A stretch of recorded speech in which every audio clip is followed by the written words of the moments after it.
It's been a while since a game left me scared. While some titles begin with a few frights, the novelty wears off, and I'm left waiting for the credits to roll. However, that wasn't the case with the Dim Frost developed horror adventure, Bramble, the Mountain King, which dives into Nordic fables and has players face off against some genuinely nightmarish creatures. Before we get into the review, we'd like to thank our Patreon supporters for making this possible. Please take a second to check out patreon.com/noisypixel to support independent game journalism.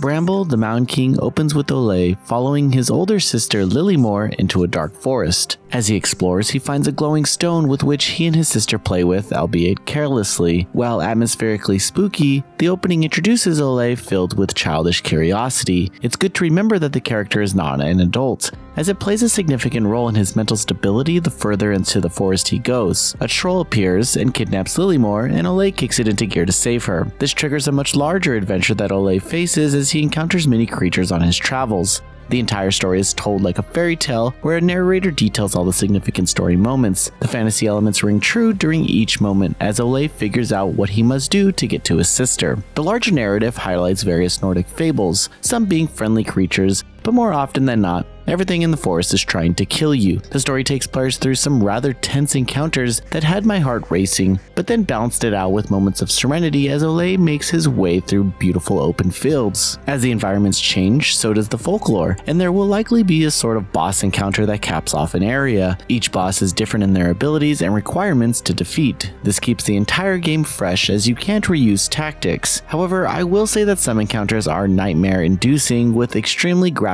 and gory imagery. The game is relatively linear, with only a few collectibles to search for. This was kind of a downer for me given that the world is so detailed and I couldn't help but want to explore. However, most of the time, the stationary camera will point you in the direction you need to go, and that's that. Still, the developers use this to their advantage, with some areas requiring you to use thoughtful means to progress. A few different puzzles hinder progression, but none will leave you stumped for too long. I enjoyed these moments only because I didn't have to worry about a troll eating me. Still, I wouldn't say that there are a lot of puzzles to encounter. They are just cleverly placed and never overused. Platforming is the most significant system used in the game. As players navigate the fairy tale world, each new area features some new element of gameplay that stretches the skill set of Ole.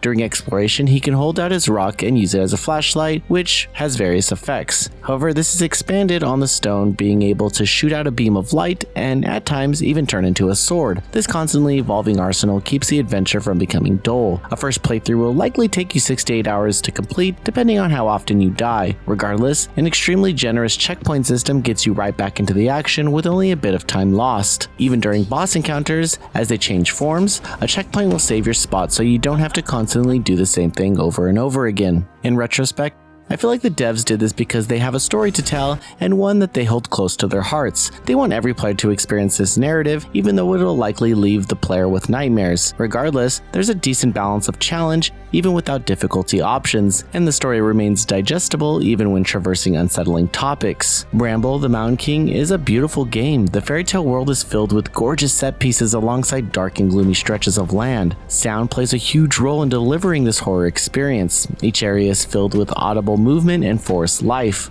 The music only enhances this package with some tracks that aid the gameplay's more tense or serene moments. I'd like to also say that the final boss theme is brilliant. In terms of control, Ole's jump can be somewhat clunky. Reaching areas and judging distances is always a gamble, and there seems to be a slight delay when taking an action, but you do get used to this. Further, some transitions between areas are just too coincidental at times that I felt there could have been a better flow. Bramble, the Mountain King is an excellent horror adventure that doesn't overstay its welcome and constantly delivers nail-biting moments of gameplay. Its narrative and characters immerse the player in this world, heightened by a wonderful sound design and environments. Make this your next weekend game. Sure, you might lose some sleep for a few nights after, but you'll have a really good time. Noisy Pixel is giving Bramble, the Mountain King a 9 out of 10. It was run by a group of gamers providing independent gaming coverage through news, reviews, previews, and more. Check out our Patreon to help support our continued growth, and subscribe to keep up with all our future content.